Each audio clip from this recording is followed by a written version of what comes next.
Okay, Re-Animator from 1985.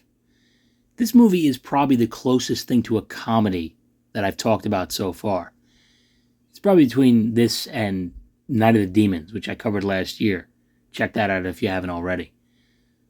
And it's a very gory horror movie, but it's also really funny and absurd. And it's also one of the most obscure movies I've talked about so far, kind of. It's gained a lot of popularity in the last 20 years or so, but I'd still say it's very much a cult movie. And anyone who has seen it and is also a fan of Star Trek, specifically Deep Space Nine, should appreciate Jeffrey Combs as Herbert West. He's a sci-fi and horror movie icon, and he's one of the big reasons that I really enjoy Re-Animator. And this movie is, I think, very tongue-in-cheek and outright funny at times, but as I said, it's also very bloody and gory. So when you watch this video, that's something that you should be aware of. Hopefully you've already seen the movie, but if you haven't, fair warning.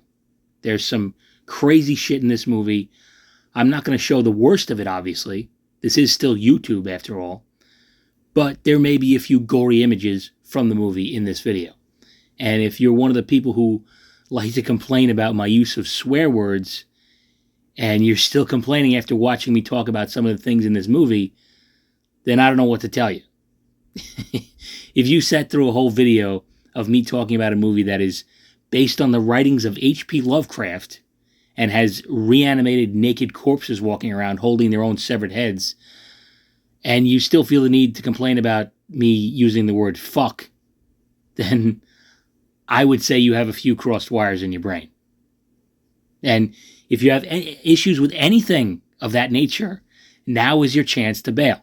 Believe me, I know this movie isn't for everyone. In fact, I won't hold it against anyone if this turns out to be one of my least popular videos. But either way, you can't say I didn't warn you. Anyway, let's just get started already.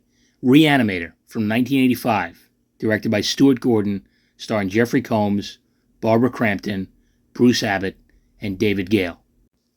The movie opens up at a medical institution in Zurich, and we get introduced to Herbert West, and he's having problems. His mentor, Dr. Gruber, is having a bad day. And yes, his name is actually Hans Gruber. The name Gruber mean anything to you, Lieutenant?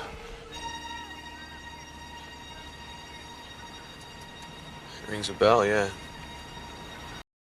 And when I say he's having a bad day, I mean his eyes just fucking exploded. And then he dies. It is taught. Of course he's dead. The dosage was too large. You killed him. No, I did not. I gave him life. So Herbert West is a bit of a mad scientist, and he's obsessed with bringing the dead back to life. He tried his new reagent out on Dr. Gruber, and it obviously failed. And the opening credits begin. The music is, let's just say, it's heavily inspired by the music from Psycho, and leave it at that. And then it picks up at the Miskatonic Medical School in Arkham, Massachusetts, which is not a real school or town, but it's where a lot of H.P. Lovecraft stories take place. And medical student Dan Kane is introduced. He's bringing a body to the morgue, and when he leaves, he meets up with the dean of the school, Dean Halsey, and he introduces Dan to Herbert West, who is going to be attending the school. And they also meet Dr. Carl Hill, who's one of the teachers at the school. And West says this. I know your work, Dr. Hill, quite well. Your theory on the location of the will in the brain is interesting. Though derivative of Dr. Gruber's research in the early 70s. So derivative, in fact, that in Europe it's considered plagiarized. That was a bit of a rough introduction, but it actually gets worse. And your support of the 12-minute limit on the life of the brainstem after death. 6 to 12 minutes, Mr. West. Herbert West. Frankly, Dr. Hill, your work on brain death is outdated. So, right off the bat, West tells his teacher that he's a plagiarist and that he uses outdated methods. I mean, I've said worse to some of my high school teachers, but needless to say, this was not a great start for West. And Dan is looking for a new roommate. He posts it on the bulletin board, and then Meg Halsey is introduced. She's Dean Halsey's daughter, and she and Dan are secretly dating. Apparently, Dean Halsey wouldn't like it if he found out that his daughter was dating a good-looking, brilliant medical student. And then it quick cuts to a scene where Dan and Meg are banging, as you do. And then he just randomly starts chasing her around the house with a bedsheet on his head. And they both act pretty goofy about it. And they hear a knock at the door, and of course it's Herbert West. He's very interested in the available room. He's also interested in the basement. And he offers a lot of money. Dan accepts, even though Meg doesn't seem to like West very much. She has good instincts. And later, Meg complains to Dan that West is always in his room with the door closed, which I don't get. I mean, if she doesn't like him, isn't that a good thing? She also starts to wonder where Dan's cat Rufus is. They can't find him. Meg goes into West's room looking for him, and it turns out that he's not even home. And she finds Rufus dead in West's fridge. She screams, and West walks in. Maybe he was just in the bathroom or something. I don't know. And he explains to Dan and Meg that Rufus was dead when he found him. He got into the garbage and got his head stuck in a jar, and he suffocated. And he put him in the fridge to keep him from smelling up the place. Dan's not sure if he believes it, and neither am I. Meg definitely doesn't believe it. And Dan asks about the glowing green liquid that is also in the fridge. West says it's none of his business, and he threatens to tell Dean Halsey about his relationship with Meg. Oh no, don't tell him about two consenting adult academics in a relationship. Anything but that. And later, presumably that same night, Dan hears screeching in the basement. He goes downstairs to see what it is, and he finds West going a little nuts. He gets attacked by the cat, and he fights it off, and then he starts smashing random shit with a croquet mallet. What the hell is it? Later! Later!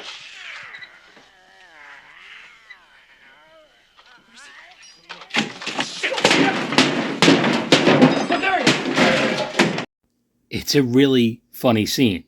And Dan finally gets a hold of the cat, and he throws it up against the wall, which finally kills it. And West starts laughing like a lunatic. They set the cat on the table, and West explains the nature of his glowing green serum. He calls it a reagent. And he says that with it, he can defeat death, achieve every doctor's dream, become famous, and live lifetimes. And he wants Dan's help with his experiments. But Dan isn't really buying it. You will help me. No! Why? Because it's mad? No, because I don't believe you. How can you say that? You've seen the results. No, Rufus wasn't dead to begin with. You drugged him and reduced his vital signs. You lowered his body temperature. He couldn't have been dead. Do you agree that he's dead now? Do you agree that he's dead now? He injects the cat once again with his reagent, and the cat comes back to life. But it can't really move because of its injuries. And also because it's just a puppet. No actual kitty cats were harmed in the making of this movie. Dan is amazed, of course, and Meg walks in. I don't know where the fuck she was, because it seems like the middle of the night, and she definitely wasn't asleep in Dan's bed, so I guess she just goes over to his house in the middle of the night, which, now that I'm thinking about it, is actually pretty cool. But she flips out at the sight of Rufus, and who could blame her?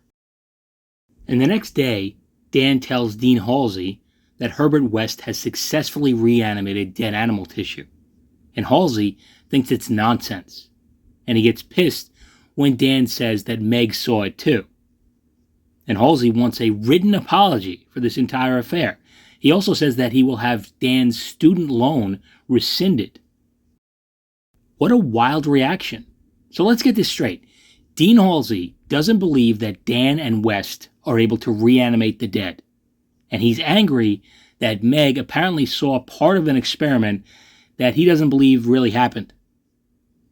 Does he think it happened, or does he not think it happened? And obviously, Dan says that he can't continue school without his student loan. which of course makes this demand for an ass-kissing written apology even more ludicrous. And he also says that West has been expelled. I gotta wonder if Halsey can even do this. I mean, he's basically hearing rumors of some shit that happened off campus, and he's decided to take away student loans and expel people. I mean, what the fuck? So, undeterred by any of this, Dan decides to sneak West into the morgue. They're looking for a fresh enough corpse to try the reagent on. They seem to find one, and they administer the dose. They wait a few seconds, nothing happens, so they inject it with another dose. This is like not waiting long enough before you try another edible. This is a disaster waiting to happen. And of course, the body wakes up and attacks them. And I don't know, if you're going to try reanimating a dead body, maybe don't pick one that is literally Arnold Schwarzenegger's body double. This dude is fucking huge. And Dean Halsey is nearby, because I guess he's got nothing better to do, and he hears the commotion going on in the morgue. And the dead guy bursts through the door and crushes Dean Halsey. I guess he's finally a believer. And West puts down the dead guy by shoving a drill or a circular saw through his heart. And it's odd that that's what stops him. I mean, this guy is a dude that supposedly died of a heart attack or heart failure. So, does his reanimated corpse even need his heart? Apparently so. In any case, he's dead, again. And so is Halsey, which is kind of fine by me. He was a dickhead. Only thing you ever done with your life is make a hot daughter. That's it. That's it. That is it. And of course, West wants to try the experiment again, this time with Halsey. He thinks the problem is that the body wasn't fresh enough. And Dan somehow agrees to this. But I suppose he has no other choice, because if Dean Halsey remains dead, they will definitely be arrested for murder. There's just no other logical explanation for what just happened. And West gives him a lower dose this time, even though he's clearly already breathing. And of course, Halsey wakes up, and naturally, he attacks them. And then Meg walks in, along with a security guard. They see this nightmare, and West says that Dean Halsey went crazy and attacked them, which honestly seems like a pretty believable cover story considering how deranged he is right now. And he ends up in a straitjacket under the care of Dr. Hill. And apparently, Dr. Hill has a rubber room in his actual office, which is just fucking wild. And he tells Meg that he wants to perform exploratory surgery on him. And with no other options, she reluctantly agrees. And Dr. Hill starts getting creepy with Meg. I want you to think of me as someone you can come to with your problems. Or if you're ever lonely.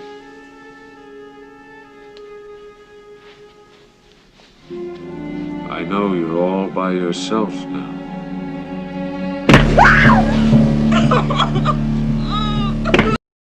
And then Meg leaves, and Hill actually gets mad at Halsey for being a cockblock, as though he was doing so well before that interruption. And Meg goes to confront Dan. She's not nearly as stupid as everyone seems to think that she is. She knows that Dan and Wes did something to her father. And Dan says that he's not insane, he's dead. Meg is understandably upset by this, and she doesn't want to believe it, but it seems like she does. Remember, she did see the reanimated Rufus puppet from earlier. And Hill goes to see West in Dan's basement. He just walks in, doesn't knock, he just broke into this house. And he knows that they must have done something to Halsey. He wants to know why he's walking around when he's clearly quite dead. He also wants West's discovery. He makes all sorts of demands. He really is a plagiarist. And West calls him that as he kills him.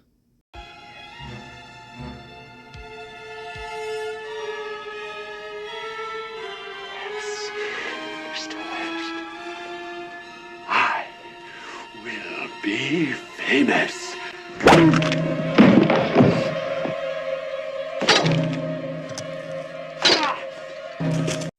So he hits him over the head with a shovel, and chops his fucking head off. Up until now, West hasn't actually killed anyone, although he may have killed the cat, but he hasn't killed a human being. But he just can't stand plagiarism. And of course, West gets an idea. Yes.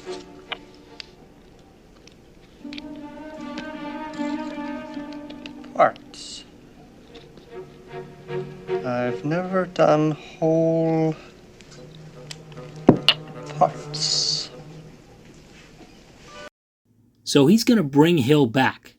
He injects the head and inexplicably injects his body as well, which is pretty dumb, as you can see. How do you feel?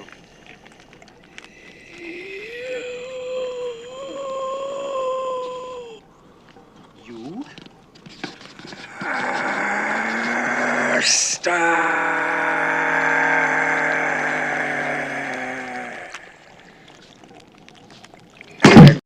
So, Hill is back, such as he is. And it's interesting that he's not crazed like the others. He's actually pretty much just like he was.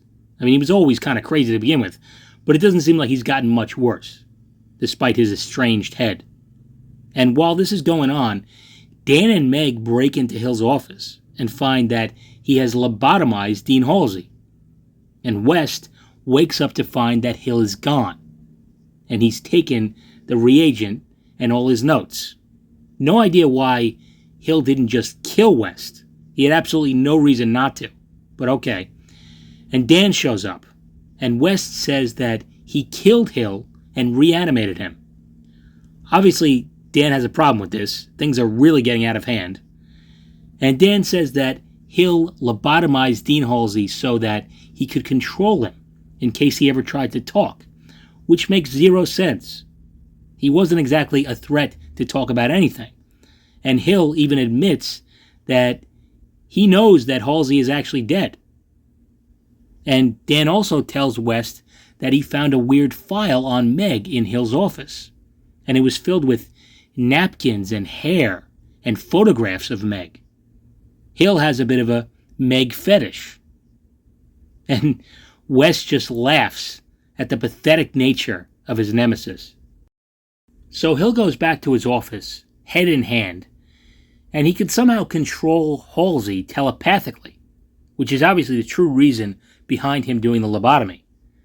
And he sends Halsey out to kidnap Meg, while he sneaks into the morgue wearing a fake head, with his actual head in a duffel bag. The guard is oblivious and takes this opportunity to go on a break. And then Dan goes to see Meg. I have no idea why they separated after they broke into Hill's office, but I guess Meg just wanted to go home. This is definitely the most muddled portion of the movie. And Meg says that despite everything, she still loves Dan. I don't know. I think all of this might be more than enough reason for a breakup. But what can I say? Love makes people kind of crazy sometimes. And speaking of crazy, Dean Halsey shows up, and he attacks Dan and knocks him out. And he takes Meg and brings her to the morgue. I don't know why she's knocked out, but she is. And they put her on a table and rip her clothes off. Yep, it's definitely the 80s. And Meg wakes up, and I think she has a very understandable reaction.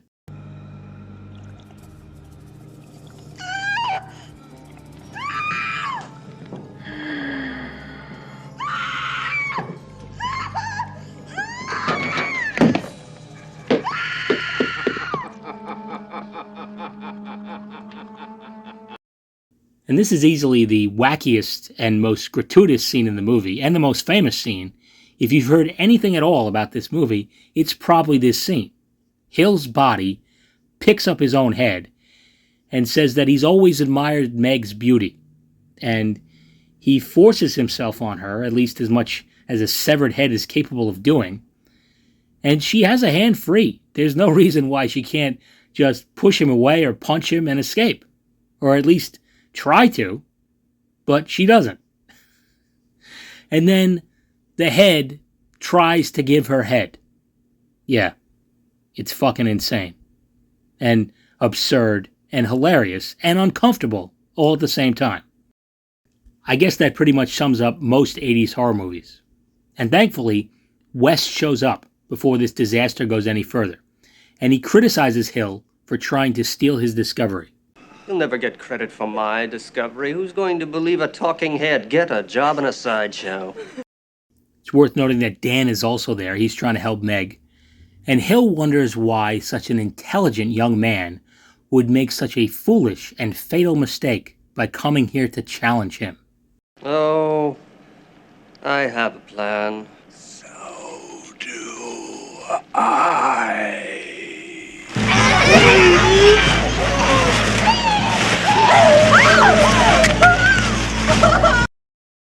So, it's chaos. There's ugly naked people going nuts because they are being psychically controlled by Hill. It's fucking mental. Literally. And he tells West that he invented a laser surgical device for lobotomy, which results in total mastery of the human will. Doesn't explain how he can do it telepathically, but okay. And despite all this, Dean Halsey is suddenly able to fight it off. He protects Meg from the other raging corpses, while West injects Hill's body with 2 full doses of the reagent. I have no idea why he would do this, but he does it. And Halsey attacks Hill's head and crushes it.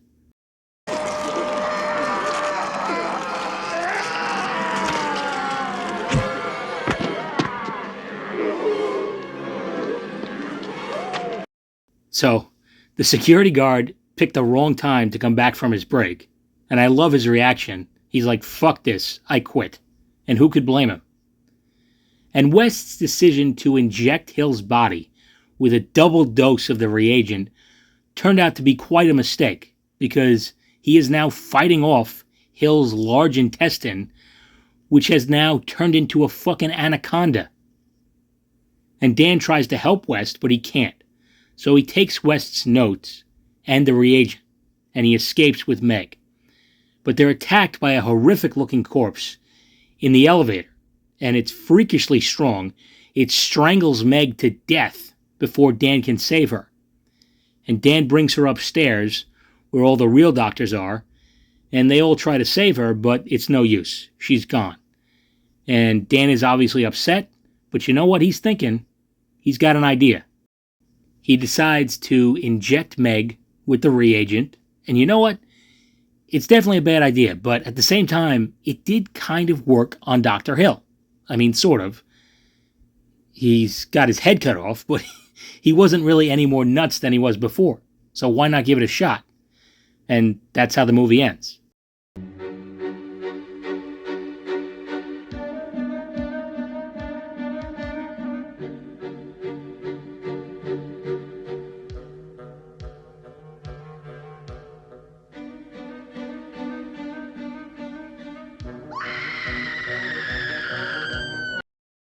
So, great ending. It's a really fun horror movie. It's obviously over the top and comedic at times, but I think that only adds to the fun. And Jeffrey Combs is great. I like him in everything I've ever seen him in. And he really plays a great mad scientist. He's so good that they brought him back for 2 sequels, despite the fact that it definitely seemed like he was killed by Dr. Hill's guts, which is fine because logic doesn't really apply when it comes to these movies.